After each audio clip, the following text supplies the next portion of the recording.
गुरुओं का, अपने से बड़ों का, संतों का सम्मान ना होता हो, और जहाँ हरि कीर्तन न होते हो, जिस घर में भगवान की पूजा न होती हो, भगवान का नाम ना लिया जाता हो, जाओ ये स्थानों में रहो जाकर। कलयुग ने हाथ जोड़कर कहा प्रभु ठीक है, लेकिन एक बात बताओ। कहा कहो। कहा इतने स्थान दिए राजन, लेकिन कोई अच्छा स्थान नहीं दिया। अरे एक ठीक स्थान दे देते, चलो हम तो कहीं भी रह लेंगे, लेकिन मेरा परिवार कहाँ रहेगा। अरे एक स्थान तो अच्छा होता। तब महाराज परीक्षित ने कहा कि जाओ जहां सोना हो।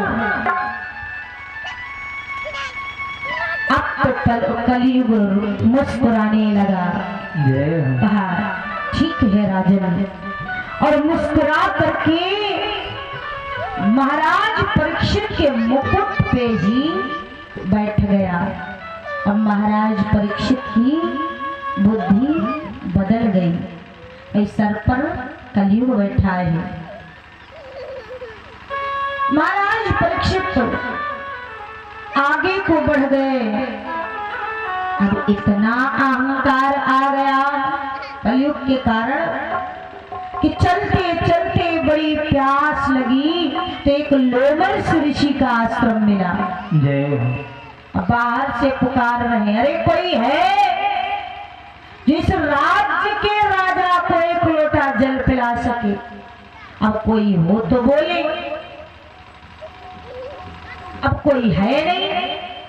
महाराज लोमर्ष ऋषि के जो जितने शिष्य थे सब नदी में स्नान कर रहे थे, और लोमर्ष ऋषि सुंदर नेत्रों को बंद किए भगवान का ध्यान कर रहे थे। लोमर्ष ऋषि ने नहीं सुना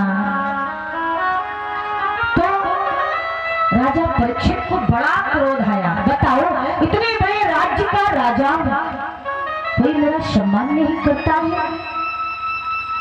अंदर गए क्रोध में, एक मरा हुआ सर्प पड़ा था तो उसी सर्प को तीर की नोक से उठाई और महाराज लोमर्ष ऋषि के गले में डाल दिया, और वहां से वापस चल दिए। किसी ने बताया लोमर्ष ऋषि के ऋषियों को, शिष्यों को बड़ा क्रोध आया। मेरे गुरु का अपमान, ऐसा घोर अपमान। अरे मेरे गुरु कोई साधारण है क्या? अच्छा, जो सच्चे शिष्य होते हैं वो अपने गुरु का अपमान नहीं सहन करते। गुरु कैसा भी हो, अपमान सुनने से नर्क प्राप्त होता है। और यहाँ लोग पीठ पीछे गाली देते हैं, गुरु के सामने राम राम सीताराम गुरुदेव प्रणाम, और पीठ पीछे अरे राम राम सुन ले तो हाँ।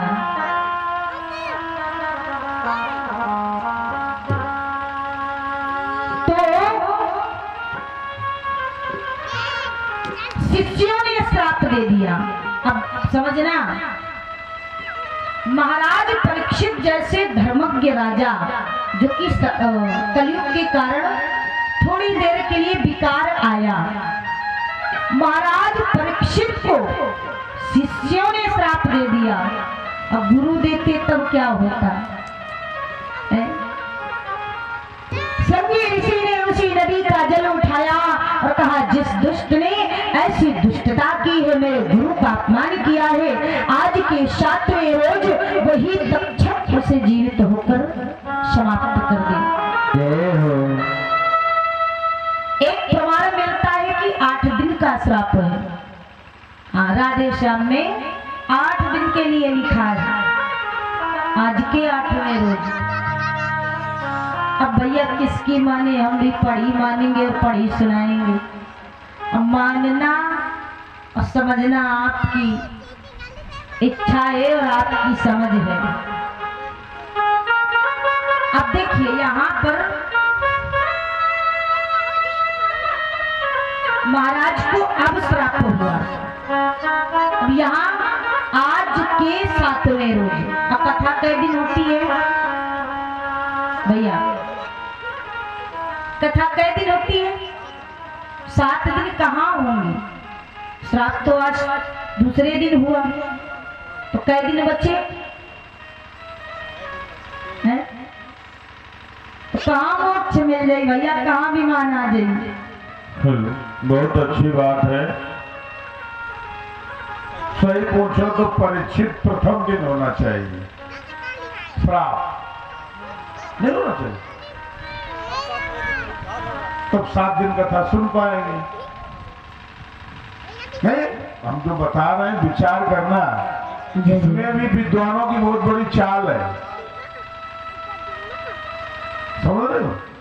हाँ, नहीं सत्य पूछो तो प्रथम दिन ही परीक्षित को श्राप होना चाहिए और इसके बाद कथाएं परीक्षित को सुनानी चाहिए। भैया आप लोग जो पीछे बैठो, अगर आगे आ जाइए, इतनी जगह पड़ी है भैया, आप सभी लोग आगे आ हाँ भैया, मुंह नहीं दिखाता है, मुंह और आगे आओ, सही सही कथा सुनो, सही सही वाली है ये कथा। ये जो मंडल आया है ये सही सही कथा सुनाने के लिए आया है।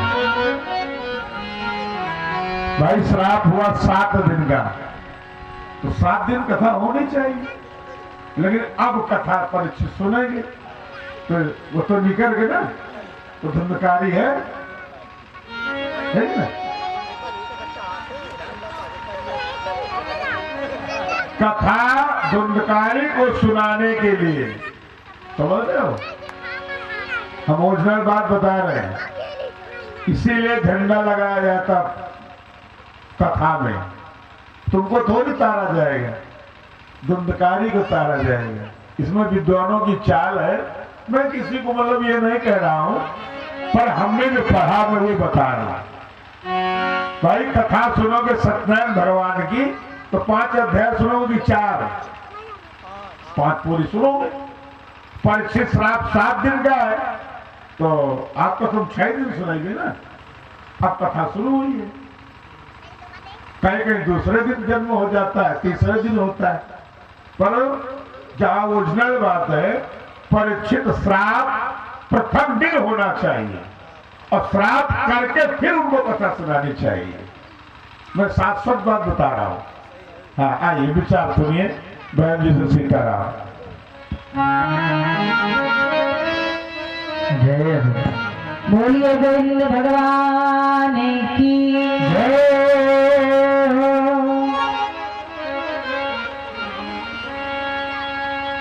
बोलिए कन्हैया लाल की जय।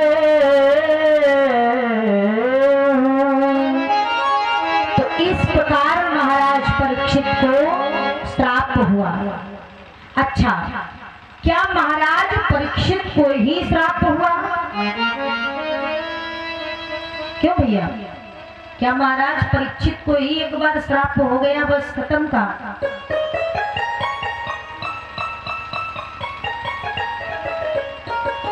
7 दिनों का हम सबको श्राप है, नहीं है क्या? जो जन्मत सो मरत विषेखी। सप्ताह में कितने दिन होते हैं? 7। जितने जीव इस धरा पर हैं, मानव से लेकर हाथी चींटी पर्यंत, सब इन्हीं 7 दिनों में जीना और मरना होता है।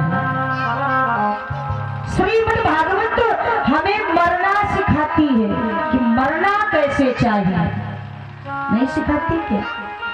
कि जीवन में 7 दिन का समय है। जिस प्रकार महाराज परीक्षित को श्राप है, मानव जनजाति को सबको श्राप है। यहाँ तक कि धरा में जितने जीव कीट पतंग हाथी पर्यंत लेकर सब ही 7 दिनों में आना और इन्हीं 7 दिनों में वापस जाना। और इन्हीं 7 दिनों में हम सबको मोक्ष का द्वार ढूंढना है। जैसे महाराज परीक्षित ने मोक्ष का द्वार ढूंढा, ऐसे ही हमें और आपको भी मोक्ष पाना चाहिए। रामचरितमानस को पढ़कर हम अपने जीवन को सुधार सकते हैं, जीवन को सच्चाई सतमार्ग पर ले जाएंगे। जीवन जीना कैसे चाहिए, प्रभु रामचंद्र जी के पग चिन्हों पर चल करके अपने जीवन को उज्जवल बना सकते हैं। लेकिन श्रीमद् भागवत को पढ़ करके ज्ञान भक्ति वैराग्य प्राप्त करके 7 दिनों में मोक्ष का द्वार ढूंढना चाहिए। बोलिए गोविंद भगवान की जय। इस प्रकार से महाराज परीक्षित को श्राप हुआ। महाराज परीक्षित अपने महलों को पहुंचे, जिन ही मुकुट को उतारा है तो उनको ज्ञान हो गया महाराज परीक्षित कोई साधारण नहीं थे। अरे जिसकी रक्षा स्वयं गर्भ में परमपिता परमेश्वर ने की हो, जिसको गर्भ में ही भगवान का दर्शन प्राप्त हो गया हो, क्या वो अज्ञान हो सकता है? वही उत्तरा का गर्भ जब जला तो भगवान श्याम सुंदर सूक्ष्म रूप बना करके गर्भ में प्रवेश कर गए उत्तरा की, और जले हुए जीव में पुनः प्राण डाले। तो ये महाराज परीक्षित कोई साधारण नहीं थे। कलयुग के कारण गलती हुई, लेकिन जब मुकुट उतारा तो सब ज्ञान हो गया। अरे हमने एक ऋषि का अपमान कर दिया, अब मुझे क्या होगा? तब तक सूचना पहुंच गई कि आपको 7 दिन का श्राप हुआ। यहाँ पर थोड़ा सा चढ़ा दीजिए, थोड़ा आटा भगवान में स्पर्श करा दीजिए। इस प्रकार से महाराज